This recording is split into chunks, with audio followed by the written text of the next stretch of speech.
empezamos la webinar de hoy. Bienvenidos a esta webinar sobre prevención y protección contra incendios. Hoy tenemos como ponente a mi compañera Sonia López, técnica del Departamento de Prevención de Mutua Intercomarcal.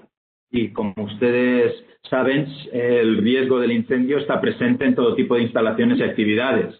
Por lo tanto, es importante conocer cómo gestionarlo correctamente y adecuadamente.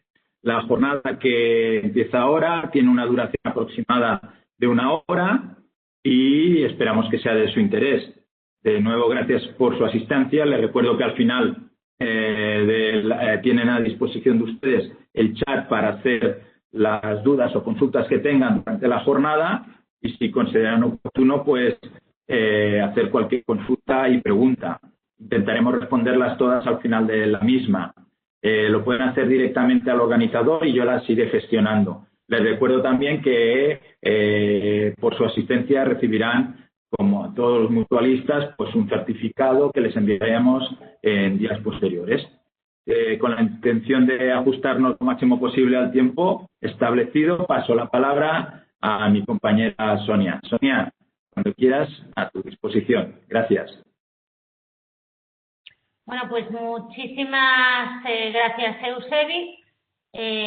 Muy buenos días a todos y por mi parte darles también la bienvenida y agradecerles el interés en la materia. Y como no, pues espero cumplir las expectativas. Pues como bien lo has presentado, Eusebi, en la contribución al fomento de la cultura de salud, de seguridad, de salud y bienestar que se lleva a cabo desde Mutua Intercomarcal y especialmente en esta sala de formación virtual, en esta ocasión trataremos de transmitir pues qué hacer en prevención y protección de incendios. En prevención, es decir, qué hacer para que no ocurran y qué hacer en materia de protección tanto para las personas como para afrontar la lucha contra los incendios. Es decir, lo vamos a plantear como un complemento sobre el artículo 20 de la Ley de Prevención de Riesgos Laborales. Como no puede ser de otra forma, vamos a empezar con definiciones o como conceptos y vamos a definir qué es un incendio. Vale, pues definimos el fuego como en realidad es una reacción química, es una combustión en la que hay un desprendimiento de humo, calor y luz. ¿Qué ocurre? Que cuando este fuego se propaga de forma no deseada o incontrolada, tenemos el incendio.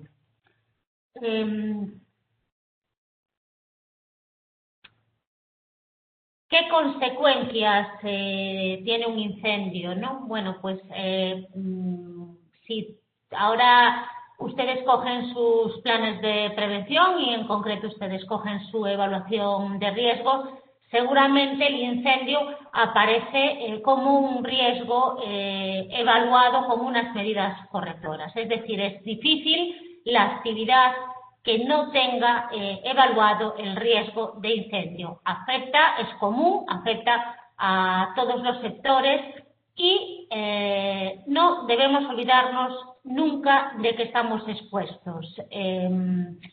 Dicen las estadísticas que en el año 2018 se produjeron del orden de 7.500 incendios. Si hablo de incendios no forestales, hablo de incendios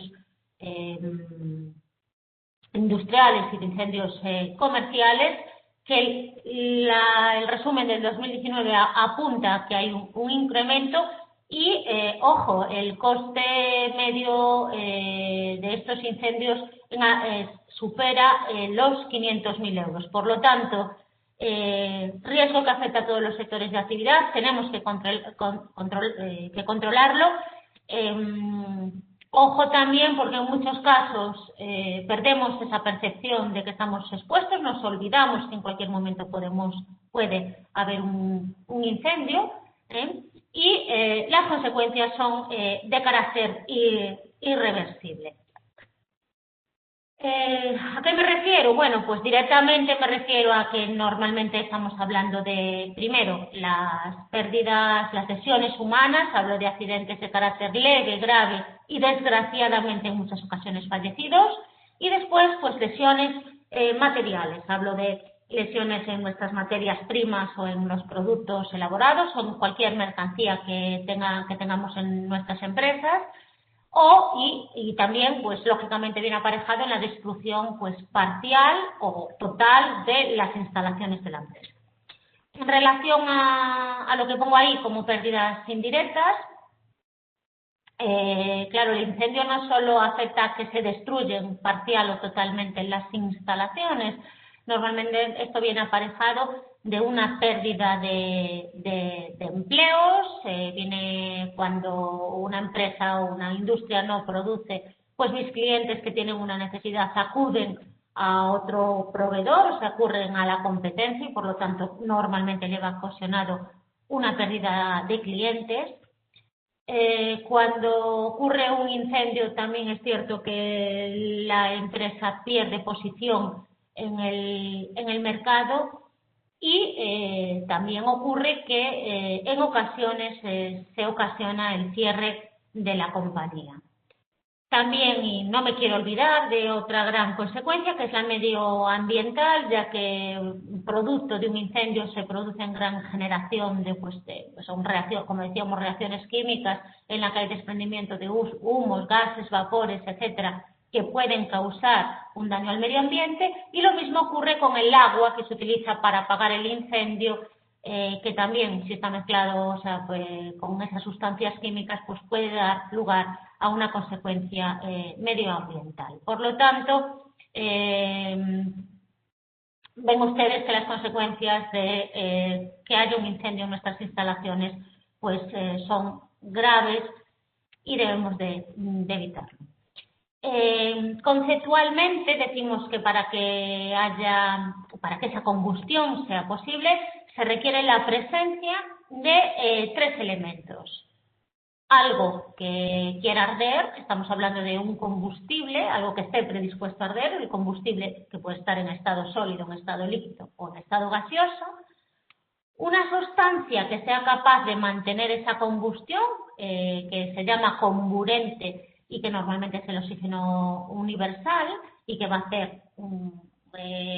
a mantener la combustión hasta que el combustible se agote. Ya digo que normalmente es el oxígeno del aire, y calor, una cerilla, algo que le aporte calor y que para que el fuego continúe, ¿no? Desde el punto de vista didáctico, decimos que el incendio, se representa el incendio como un triángulo en el que hay tres elementos, decíamos el calor, el combustible y el comburente, de forma que decimos que si se retira uno de los lados del triángulo, si desaparece el triángulo, desaparecerá el fuego, el incendio, ¿no? Esto se utiliza didácticamente. El incendio es algo mucho más complejo, en el sentido de que se forman una serie de reacciones químicas, pero nos sirve, estamos hablando de prevenirlo, nos sirve como para saber, y es primera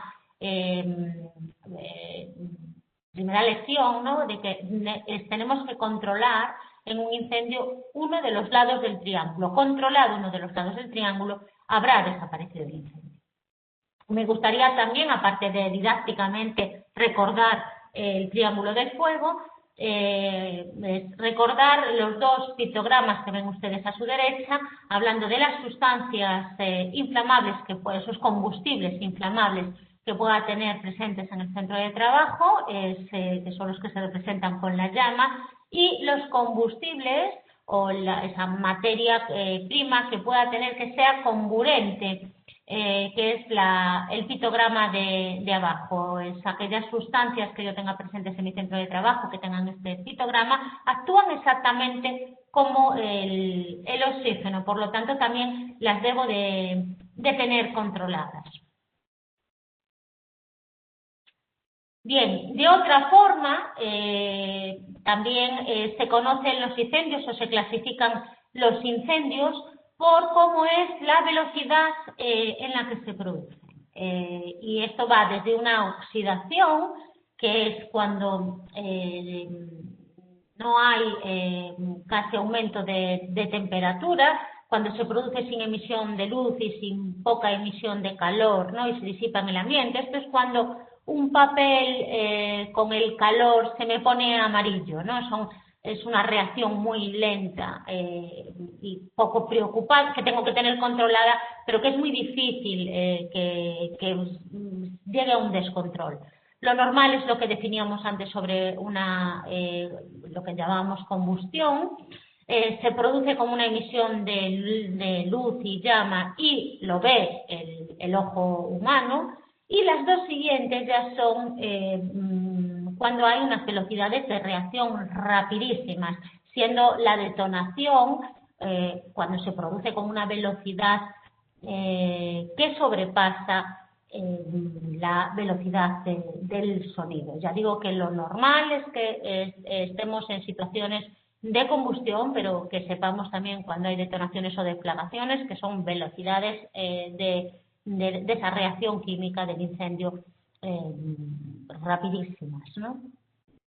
Otra de las clasificaciones, y ya es la última que les pongo, quizás es casi la más conocida, es que clasificamos los incendios en función del tipo de combustible, ¿no? Incluso hay algún, vamos a ver después, que un medio de combustión, de extinción se clasifica en función del combustible. Y decimos que podemos tener o tendremos un fuego de clase A cuando lo que arde, o sea, el combustible, es una materia sólida. Pensemos, por ejemplo, en la madera, es una materia sólida que deja brasas, ¿no? Pensemos, por eso digo, por ejemplo, en la madera. Tendremos un fuego de clase B cuando el combustible es un líquido, partiendo que además solo arde la superficie que se encuentra en contacto con el combustible, la gasolina, pensemos. Tendremos un fuego tipo C cuando lo que arde es un gas, pensemos en el propano, en un tanque de propano, un tanque de butano o en el gas natural. Tendremos un fuego de clase D cuando lo que está ardiendo es un metal alcalino. Esto es poco frecuente o es específico de determinadas industrias. Ejemplo, un metal de metal alcalino, estamos hablando del sodio o del aluminio. Y tendremos un fuego tipo F cuando el combustible es un aceite o una grasa, ¿no? Son fuegos que afectan a aceites, a grasas animales o vegetales. Pues pensemos en un fuego que se produce en una cocina industrial. Bien, dicho esto, y para terminar con la parte conceptual, les muestro en esta gráfica para que vean un poco cuál es, hablando de una velocidad de una reacción química normal, para que vean ustedes cómo son las fases de un incendio y lo importante que es detectarlo en un primer momento, ¿no? ¿Por qué? Porque en todos los incendios hay un estado latente donde hay ese aumento de temperatura del combustible y se empiezan a desprender una serie de partículas que no se ven en el ojo humano, pero que es la importancia de la detección y de descubrirlo en un primer momento. A partir de ahí es cuando ya se forman una serie de humos y vapores que ya son visibles, y a partir de ahí empiezan las llamas. Es decir, de ahí la importancia de detectarlo y de actuar en un primer momento. Bien, ¿cuáles son las causas de los incendios? Ahora sí que volvemos otra vez a decía antes que revisaran sus evaluaciones de riesgo y que seguramente ustedes tengan identificado el riesgo de incendio. Pues vamos ahora a analizar cuáles son las causas de incendio y cada uno en función de la actividad empresarial va a tener unas u otras, ¿no? Bueno, la primera de todas son las naturales. Evidentemente a un radio estamos expuestos todos, o una autocombustión que también podemos tener todos en nuestras instalaciones, ¿vale? La segunda de ellas, otra de las causas importantes de los incendios, son las eléctricas, hablamos de chispas de origen eléctrico, hablamos de que se nos caliente un aparato eléctrico, hablamos de la generación de cargas eléctricas estáticas, hablamos de una sobrecarga en una instalación eléctrica, ¿no? Son las causas más, las principales causas. Las mecánicas, otro gran grupo. Bueno, pues tengo chispas de origen mecánico, que normalmente es cuando doy golpes o por rozamiento con herramientas o por percusión. Las térmicas, bueno, pues aquí desgraciadamente siguen siendo el tabaco, es lo que sigo teniendo que vigilar. Los cigarros mal apagados son una de las causas de los incendios, y así como pues las chispas o las pavesas de chimeneas o de quemadores, los tubos de escape de los vehículos, las superficies o los tubos calientes o aquellas industrias donde evidentemente se generen llamas, ¿no? O sea, haya operaciones con fuego. Las de origen químico, bueno, pues es donde trabajo con muchos productos químicos, se producen reacciones exotérmicas y se dan lugar por reacciones químicas que son pues inestables y que tengo que vigilar. Y por último son las causas biológicas específicas de actividades donde hay reacciones, pues normalmente es la fermentación, donde hay actividad de reacciones con microorganismos, y tienen lugar también los incendios. Dicho de otra forma o traducido, ¿cuáles son los principales focos de ignición? Bueno, pues sin duda la electricidad, y ahí que estamos todos expuestos. Fíjense que casi el 20% de los incendios los genera la electricidad. El rozamiento, cuando estábamos hablando antes de las causas de origen mecánico, o la fricción, produce el 14%, las chispas el 12%, los fumadores, a pesar de que tenemos una normativa clara dónde se puede y dónde no se puede fumar, esos cigarros mal apagados y además a veces en sitios prohibidos siguen dando lugar a buena parte de los incendios. Las soldaduras, las operaciones con soldadura, ocurre lo mismo. Decía antes, tubos calientes, ¿no? Es donde hay superficies calientes que dan lugar al 7%. La combustión, ¿no? Es chispas, un 6%.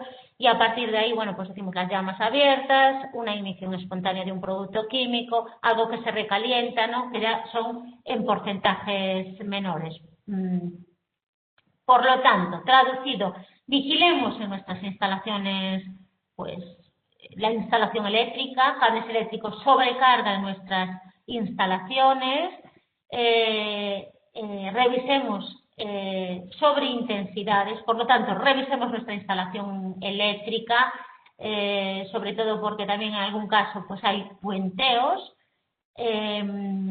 Revisemos también, ojo, con los derrames de combustibles o fugas que pueda tener de combustibles. Hacíamos mención a los fumadores. Mantengamos bien alineados los motores para evitar esas fricciones y por tanto ese rozamiento y por tanto pues los incendios. Y ojo con los productos químicos que tengamos en nuestras instalaciones. ¿Qué nos pasa a las personas cuando ocurre un incendio? ¿Cómo afecta el incendio a las personas? Bueno, decía que es un incendio, que decimos que era una reacción química de combustión en la que se producen pues vapores, aerosoles, partículas sólidas en suspensión y diferentes reacciones químicas, pero que lo que siente la persona, que es, pues es el calor. La persona siente calor, siente irritación en los ojos y siente irritación en las vías respiratorias. Además, pues se producen quemaduras en la persona. Con fruto de esa irritación, pues también hay una visión reducida y hay una desorientación y una pérdida de la coordinación motriz, y entra el pánico, ¿no? Esos son los principales síntomas o lo que siente una persona cuando un incendio avanza y está en la fase de esos humos visible. Por eso en los cursos de prevención se les recomienda pues que caminen agachados y con un paño sobre las vías, sobre la boca y sobre la nariz. Bien, estos gases, este conjunto se pueden producir muchísimos gases y muchísimos vapores. Eso va en función de lo que arde la materia sólida, de la materia, el combustible que está ardiendo. Yo no voy a entrar en esa materia, sí que separo de alguna forma el CO. ¿Por qué separo el CO2? El CO, porque aún no siendo el más tóxico, es el más preocupante porque tiene gran afinidad en combinarse con la hemoglobina de la sangre. Es decir, cuando hay demasiado monóxido de carbono en el aire, se desplaza el oxígeno en los glóbulos, se reemplaza el oxígeno de los glóbulos rojos por monóxido de carbono. ¿Y esto qué hace? Bueno, pues esto puede generar daños graves en nuestros tejidos o incluso la muerte. Por eso es un gran enemigo para las personas en un incendio, o es el principal enemigo. Vale, pues conocido cuáles son las causas de los incendios, lo que es un incendio, cuáles son las causas y cómo lo tengo que controlar o cómo tengo que hacer, vamos entonces a entrar en la fase de la estrategia de lucha contra el fuego. Bien, nos vamos a centrar, decíamos, en dos vías. Por un lado, la prevención, que comprende todas aquellas medidas que eviten que se produzca el incendio, y una segunda parte de protección, es decir, que son aquellas medidas tendentes a paliar los efectos producidos por el fuego, ¿no? Me estoy hablando de la detección, estoy hablando de la alarma, estoy hablando de la extinción y aunque no es el curso, vamos a tocar un poquito la evacuación. Aquí les voy a recomendar de cabecera dos normas. Una es el Real Decreto 517 del año 2017, que es por el que se aprueba el Reglamento de Instalaciones de Protección de Incendios, y el Real Decreto 314-2016, que es el del Código Técnico de la Edificación. Esta parte de incendios está muy regulada tanto por reales decretos como por normas UNE de aplicación.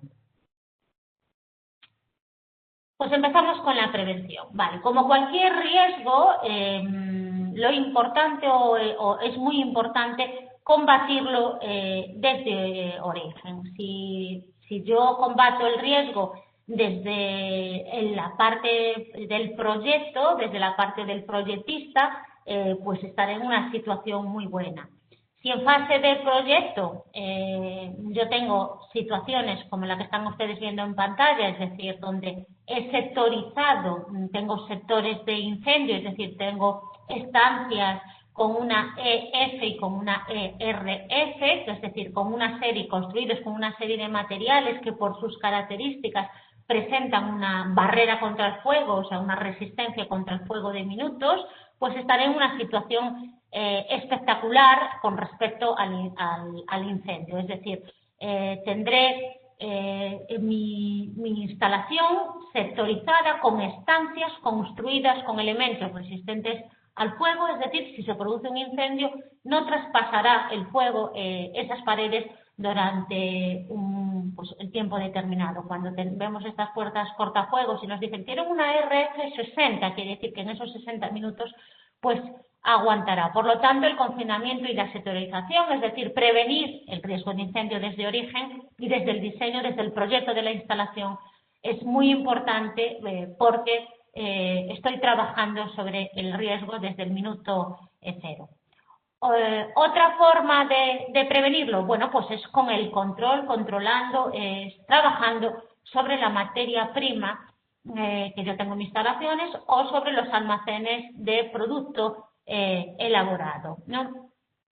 En este sentido, ¿cómo puedo hacer yo? Bueno, pues aquí les pongo en pantalla, pues hablando de los productos químicos, pues 10 o 11 máximas que debo de tener sobre los productos químicos en mis instalaciones, donde van a ver ustedes que hay algunas que ya trabajan directamente sobre los incendios. Es decir, dice las 7, mantener las sustancias inflamables alejadas de fuentes de calor, llamas o chispas, ¿no? Dice las 6, almacenar las sustancias peligrosas debidamente separadas considerando la incompatibilidad de ciertas sustancias químicas. Es decir, si yo trabajo desde el origen con las sustancias químicas en mis almacenes perfectamente separadas, las sustancias identificadas, sabiendo la cantidad de materia prima que yo tengo de producto elaborado, yo estaré controlando un incendio si se produce, sabré lo que yo tengo ahí almacenado. Bien, es cierto que para esto tengo una norma específica, que es el Real Decreto 656 del año 2017 sobre almacenamiento de productos químicos, y hay una serie de instrucciones complementarias de la 1 a la 10, pero más allá de eso, lo que les quiero transmitir es que ya desde la ficha de datos de seguridad de los productos químicos yo puedo saber qué tengo, qué tipo de sustancia tengo y cómo se va a comportar con respecto a un incendio. Otra de las situaciones que no puedo dejar de mencionar es el famoso orden y limpieza. Siempre decimos que los trabajadores tienen la obligación de mantener su puesto de trabajo en condiciones óptimas. Pues para el incendio es completamente vital, y lo vamos a ver también en una imagen. Ven ustedes aquí 2 imágenes, es el mismo puesto de trabajo. En uno está pues perfectamente ordenado y otro, pues ven ustedes cómo está. Bueno, pues esto es la foto donde falta ese orden y limpieza. Es una situación clara de una carga combustible pues muy elevada. Por lo tanto, para el riesgo de incendio, el orden y limpieza es fundamental. Que si ustedes lo quieren hacer a través de una instrucción de trabajo, pues perfecto, pero yo entiendo que esto es sencillo y mediante la información y la formación de los trabajadores debe de transmitirse la necesidad de mantener el puesto de trabajo en perfectas condiciones. Otra forma que tengo de hacerlo, hablando de prevención de incendios, bueno, pues con los permisos de trabajo. En aquellas industrias o en aquellas instalaciones o en aquellos procesos productivos donde, por ejemplo, estamos soldando en distintas zonas, ¿no? Donde no hay una zona específica para las operaciones de soldadura, bueno, pues existe pues algo como lo que les muestro, permisos de trabajo para que el encargado, el que les muestro en pantalla es un modelo de permiso recomendado por la Asociación Americana de Protección contra Incendios, pero se trata de saber dónde se están llevando a cabo las operaciones para poder tener unas medidas adaptadas. Es decir, es muy habitual que en los procesos, en las industrias donde se están haciendo soldadura, tenga al menos cerca un equipo de extinción preparado, y hablo de pues unos extintores de carro para tener que utilizar por si acaso se produce un incendio. Es decir, debo de tener controladas en mis instalaciones pues aquellas operaciones que puedan dar lugar a un incendio. ¿Vale? La siguiente es hablar del mantenimiento de las instalaciones. Decíamos antes, lo poníamos antes como ejemplo, decíamos antes que la instalación eléctrica era el principal, el fuego eléctrico era el principal, el que más abundaba en nuestras industrias. Pues esto está en un mantenimiento preventivo de todas las instalaciones y no solo la eléctrica, ¿no? Me acuerdo de la eléctrica porque decimos que era la primera causa, pero si tengo instalaciones de gas, pues cada una tiene su normativa, debo de tener hechas todas el mantenimiento preventivo de todas las instalaciones que tenga. No puedo acordarme solo del mantenimiento correctivo, sino que tengo que hacer mantenimiento de todas estas instalaciones. Y el último que les pongo es la prevención activa del control sobre los factores del fuego. ¿Por qué? Pues por algo muy sencillo. Si yo tengo en mi instalación, vamos a pensar en unos productos químicos, vamos a, por ejemplo, pensar en unos barnices, ¿no? Y esos barnices que normalmente, por ejemplo, poniendo este ejemplo, son altamente inflamables, y yo puedo sustituir este barniz por uno que no sea muy inflamable, sino que uno que sea inflamable, o mejor uno que ya no tenga el pictograma de inflamable. Es decir, si puedo sustituir los productos químicos que me puedan dar lugar a incendios fácilmente por otros que no tengan estas propiedades físicas y químicas, pues estaré reduciendo activamente la posibilidad de tener un incendio. De la misma forma, si yo tengo una instalación, imaginemos por ejemplo una instalación de gas donde pues yo tengo la forma de poner llaves de paso para que en el caso de que ocurra un incendio de forma en unos segundos pueda cortar esas llaves de paso, tenga varias llaves de paso y haga que no entre la entrada del combustible, pues también estaré contribuyendo a la prevención activa, porque lo que haré es eliminar el incendio. Bueno, pues también puedo tener en mi empresa, o tengo que pensar en acciones para que no tenga lugar el incendio. A esto me refiero, o sea, yo les decía antes cuando estábamos hablando de los combustibles y estábamos hablando de, bueno, pues yo sé los combustibles que tengo, si yo conozco toda aquella carga que tengo y conozco las propiedades físicas y químicas de todos estos combustibles y la reduzco o lo sustituyo dentro del proceso, pues estaré contribuyendo activamente. Me fijo sobre todo dentro de esas características físicas y químicas en la temperatura de inflamación, porque esta temperatura es la temperatura mínima en la que una sustancia que arde en contacto con el aire emite unos vapores que hace que sean susceptibles de inflamarse si yo le aporto una cerilla, si yo le aporto calor. Entonces, el tener controladas las temperaturas, los límites de inflamabilidad y así como las temperaturas de inflamación de todos estos combustibles va a hacer que disminuya la probabilidad de que se genere un incendio en mis instalaciones. Por lo tanto, ojo a todos los combustibles que yo tengo en las instalaciones. Desde el punto de vista de la protección, bueno, pues desde el punto de vista de la protección les he puesto en pantalla pues lo que yo llamo el corazón, ¿no? O más bien el cerebro, ¿no? El cerebro del sistema. ¿Por qué? Porque la central de señalización lo que hace es recibe toda la información tanto de los detectores como de los pulsadores de alarma que hay en la instalación, ¿no? Normalmente esta central de señalización se coloca en sitios estratégicos, es donde normalmente las empresas cuando aplican su plan de emergencia es lo que se llama el centro de control, que es el punto donde se reúnen todos los responsables de los equipos de intervención. En muchos casos es a la entrada de las instalaciones y además normalmente están acompañadas también de planos. ¿Por qué? Porque al lado de estas centrales están los planos, porque cuando llegan los bomberos, ¿no? Cuando se hace un aviso a los bomberos también se les pone a disposición los planos. O sea que es algo que los bomberos miran donde están en esta central y además es desde donde normalmente, ya digo, se concentran todas las personas que forman parte de los equipos. Bien, aparte de la central de señalización, tenemos otros equipos y medios de extinción. Empezamos hablando de los móviles.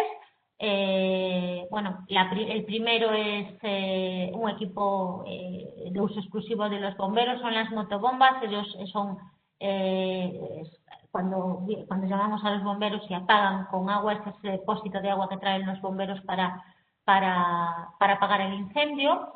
Y por otro lado tenemos los extintores, que es, bueno, pues yo creo que el equipo, el medio de extinción pues más conocido por todo, que tiene muchas presentaciones, va desde equipos pequeñitos, los más comunes, son de 6 kilos y los podemos encontrar hasta en equipos de carro de hasta 50 kilos, por eso digo, tiene múltiples presentaciones, aspecto más o menos similar por fuera, son todos rojos, los equipos, estos equipos de extinción, ojo, son rojos porque podemos encontrar todavía alguno blanco, alguno de otro color, pero no, tienen que ser de color rojo, y lo que importa es lo que tienen dentro, ¿no?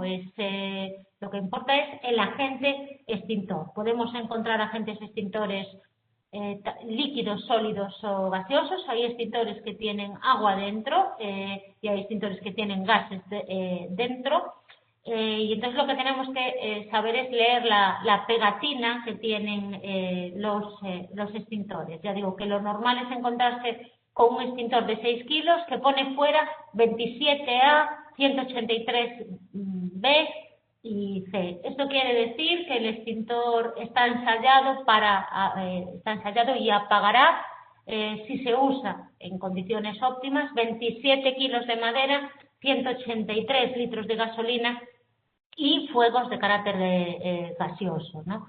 Eso sí, son equipos fáciles de usar, son equipos que pueden utilizar nuestros equipos de intervención, las personas de nuestra casa, que yo les llamo los bomberos de casa, pero también son equipos que hay que saber manejar, Por eso es muy importante que nuestros equipos de intervención reciban un curso de formación práctico sobre su uso, porque estos a los que yo me refería, de 6 kilos, se apagan en escasos minutos, ¿no? Por lo tanto, son muy eficaces, pero como todo, hay que saberlo manejar. Bien, hablando de ellos, esta imagen, pues bueno, puede parecer exagerada, ¿no? Pero vuelvo a lanzarles una pregunta, igual que les decía antes, oiga, ¿cuáles son las causas de sus incendios en sus instalaciones? O les digo, revisen su evaluación de riesgo a ver si tengo evaluado el riesgo de incendio. Los extintores, que es de los equipos que estamos hablando, muchas veces nos olvidamos de dónde están. Los extintores llega un momento donde los consideramos parte de nuestro mobiliario y nos olvidamos. Por lo tanto, importante en el caso de estos equipos que estén visibles y que estén accesibles. Normalmente están colgados en la pared. Digo normalmente porque tienen una altura máxima de colocarse de unos 70, aunque en algunos sitios los ponen a ras del suelo sobre una plataforma, pero lo habitual es que los encontremos colgados, y en cargas, en instalaciones donde la carga de fuego, con una carga de fuego normal, hay una regla que nos dice que aproximadamente veamos un extintor cada 25 metros en circunferencia, ¿no? Pero esto es como una regla sin evaluar la carga de fuego de las instalaciones. Pero insisto, no nos olvidemos nunca de dónde tenemos los extintores. Bien, además de los extintores, vamos ahora a hablar de los medios de la protección desde el punto de vista de los equipos y de los medios de extinción fija. Las primeras de ellas son las llamadas bocas de incendio equipadas, conocidas como BIES, que las podemos encontrar de dos tipos.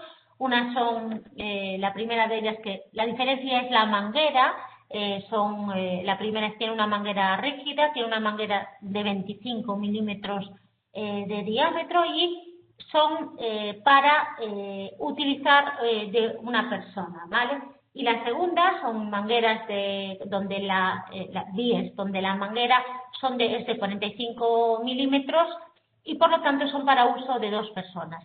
Insisto en que, al igual que con los extintores, también es muy importante el hacer prácticas con estas mangueras. En función del caudal de agua y de la presión, no es fácil, hay que tener fuerza y hay que tener maña para el manejo de las bocas de incendio equipadas. Por lo tanto, es importante que los equipos de intervención estén acostumbrados o sepan cómo manejarlas.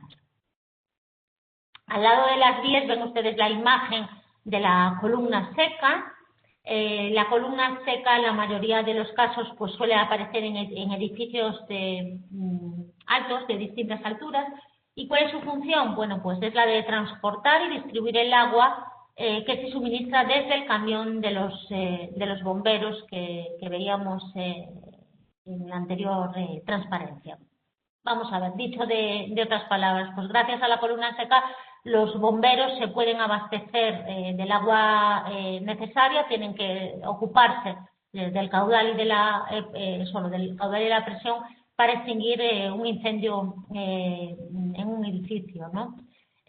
Fundamentalmente tienen otro valor, y es que evitan que estos profesionales lo que hagan es que tengan que extender a lo largo de los pisos, pues a lo largo de las escaleras, normalmente de los edificios, pues su manguera. O sea, son cómodas donde existen y lo que hacen es facilitan la intervención de los profesionales, por lo tanto se extinguen mucho más rápido los incendios donde hay columnas secas. Y al lado tenemos los hidrantes, son los que, bueno, llamamos los mal llamados bocas de riesgo, que nos lo podemos encontrar como arquetas o como columnas, que suelen estar en la vía pública. Normalmente están pintadas de rojo, deberían de estar pintadas de rojo, que también son prácticos para los bomberos, ya que conectan allí sus mangueras o los utilizan para llenar sus cisternas. Por lo tanto, también muy importantes para la extinción de los profesionales. Y en la parte superior vemos ahí una instalación de medios fijos. Antes se utilizaban mucho los de CO2, hoy ya hay instalaciones fijas de distintos gases, que lo que hacen es se activan bajo la detección. Una vez que se detecta, se activan automáticamente y descargan la sustancia química que tengan en esas bombonas, apagando el incendio, ¿no? Y el otro es un rociador automático, donde esa burbuja, con el aumento de la temperatura, se rompe y descarga sobre la instalación también el medio de extinción que tenga. Y por último, no me quiero olvidar también como medio de protección, pues los equipos respiratorios. Esto sí ya es más difícil encontrarlos, y hay de dos tipos: los que son autónomos, donde la fuente de aire está aportada por el usuario, lo llevan esas bombonas, y los equipos semiautónomos, donde el aire le llega al usuario desde una fuente fija, o sea, va conectado a una manguera. Los más habituales son los primeros y, bueno, pues yo creo que todos tenemos la imagen de que esto lo utilizan solo pues los bomberos, los profesionales. Ya digo que hay empresas donde sí están, eso sí,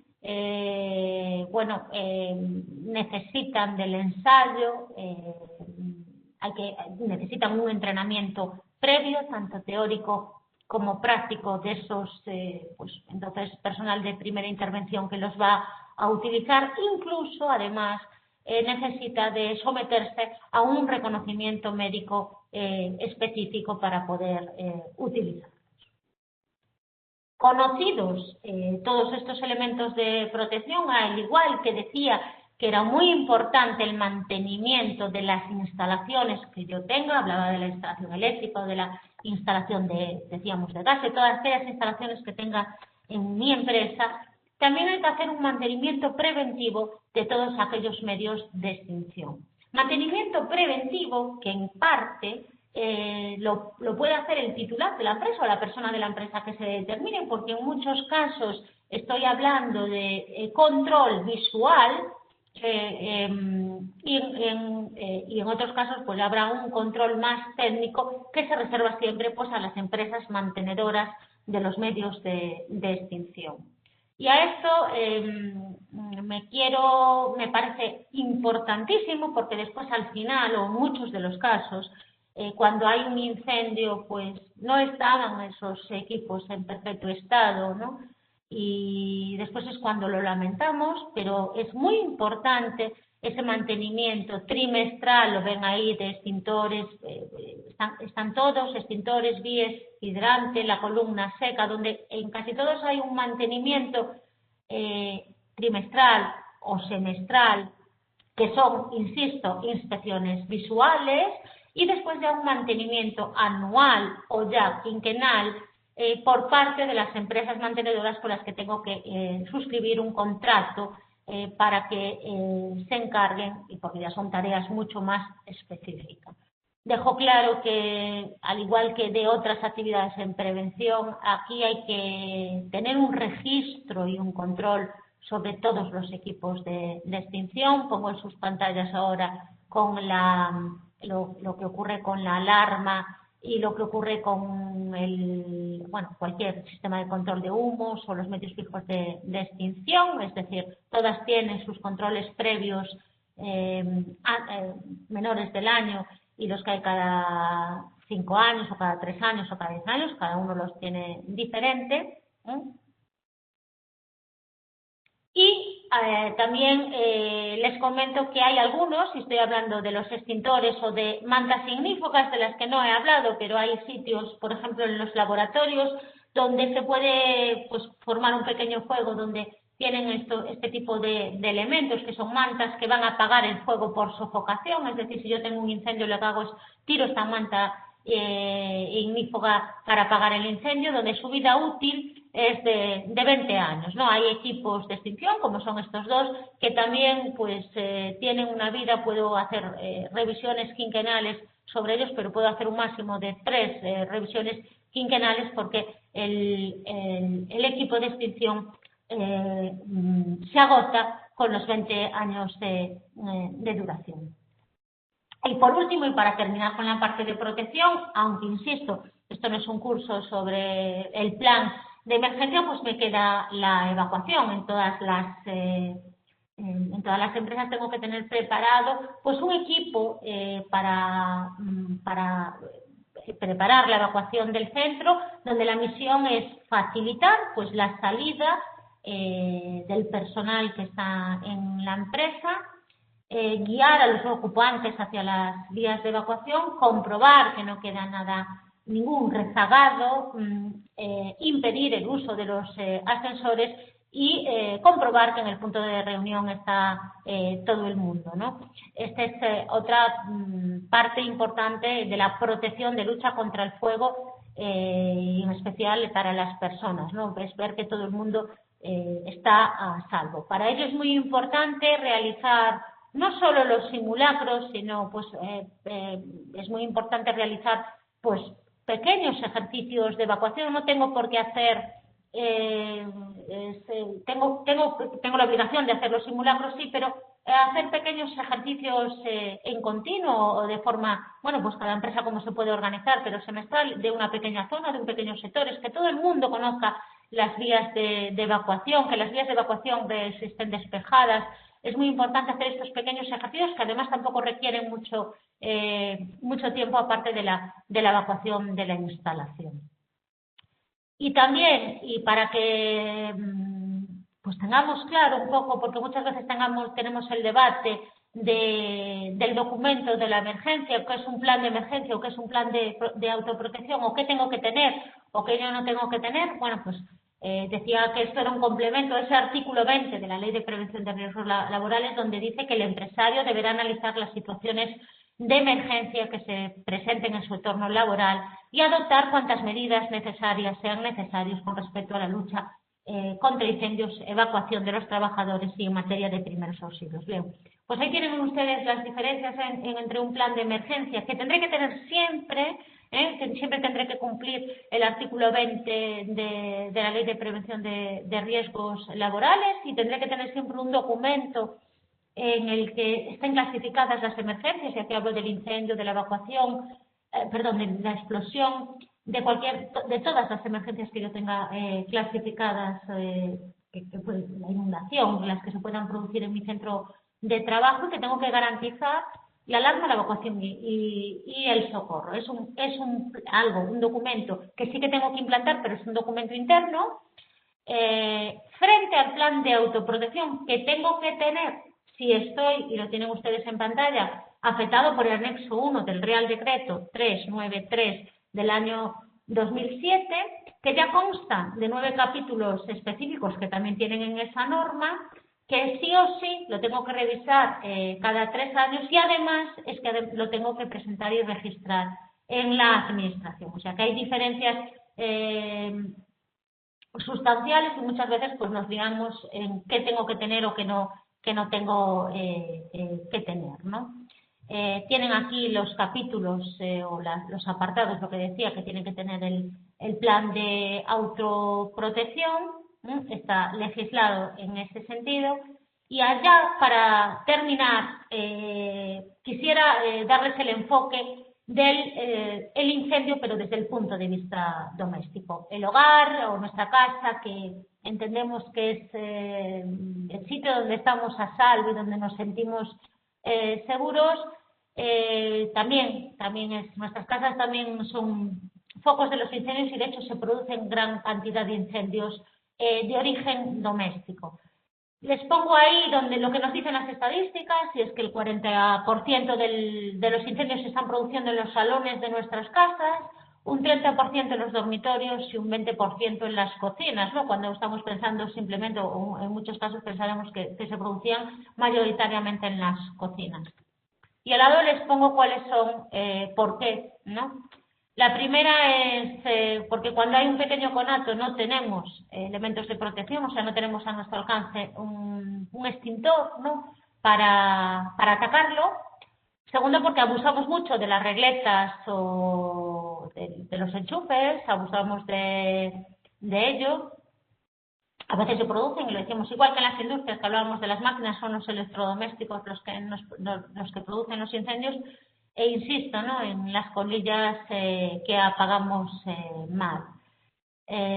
Por lo tanto, ahí van también, creo que proteger nuestra vida y la de los nuestros creo que está al alcance de todos, y la relaciono, bueno, pues estas buenas prácticas, o les dejo estas buenas prácticas que creo que podemos cumplir, ¿no? Es también vigilar nuestras instalaciones eléctricas y de gas, saber cuál es el número, saber el número del 112, saber a dónde tengo que llamar en caso de que ocurra.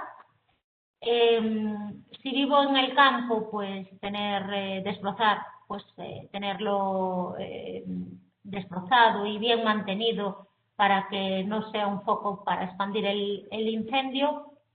Y bueno, pues separo ahí un poco lo de comprobar regularmente el buen funcionamiento del detector de humo y la capacidad de un extintor, porque bueno, les voy a invitar a que tengamos un extintor siempre cerca y tengamos también un detector de humos cerca, porque son equipos que ahora ya son portátiles, bueno, no más o menos asequibles, o sea, no son equipos muy caros y que creo que podrían salvar muchos incendios. Y hasta aquí llegué, Eusebi, estoy intentando ceñirme al tiempo y lista y preparada para cualquier pregunta que si las hay en el chat. Muchísimas gracias a todos por su atención.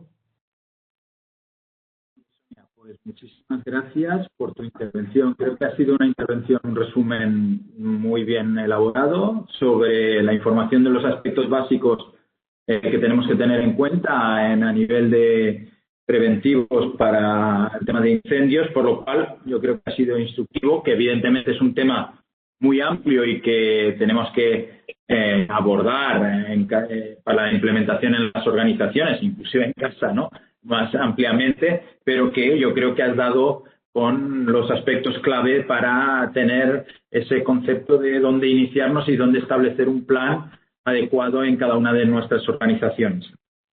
Tenemos algunas preguntas por parte de los asistentes. En primer lugar, agradecerle a todo el mundo su participación. Y en este sentido te haré 2, 3 preguntas, si te parece bien, y así acabamos el tiempo, que nos quedan 5 minutos. Mira, la primera. ¿Todos los trabajadores tienen que disponer de formación de prevención de incendios o solo los que forman parte del plan de emergencia y evacuación? Bueno, pues Yo creo que decía que, bueno, todos, según la Ley de Prevención de Riesgos Laborales, todos los trabajadores tienen que tener formación en su puesto de trabajo, ¿no? Decíamos que el incendio es un riesgo del puesto de trabajo, por lo tanto todos los trabajadores tienen que tener formación en incendios.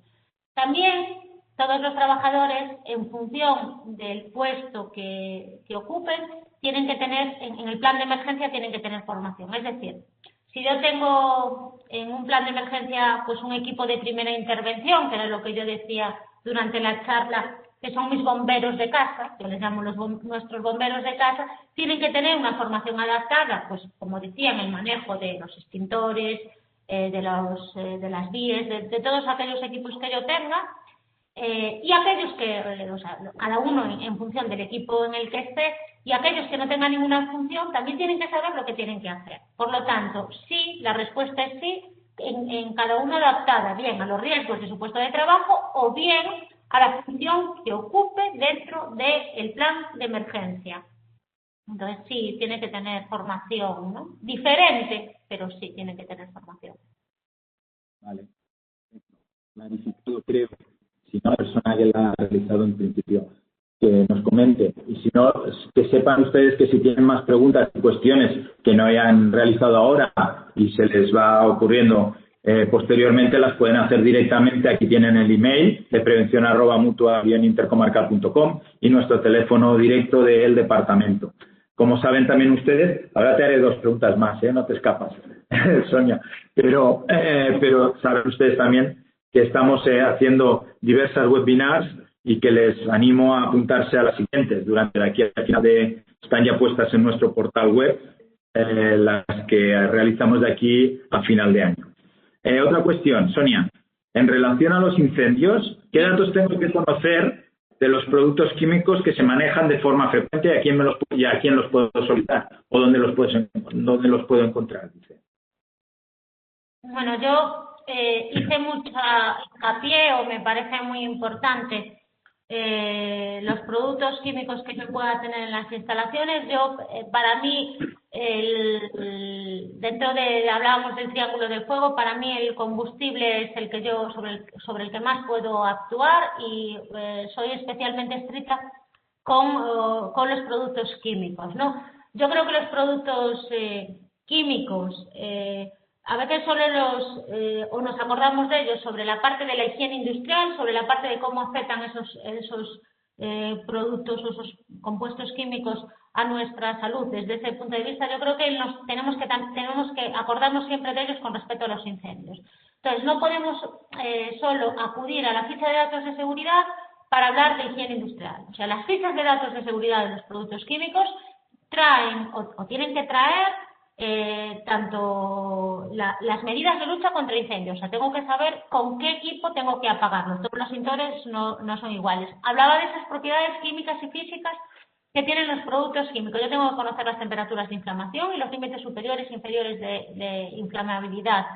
Y tengo que saber todo esto de todos mis productos químicos. Por lo tanto, la ficha de datos de seguridad es el DNI de mis productos químicos. Tengo que conocer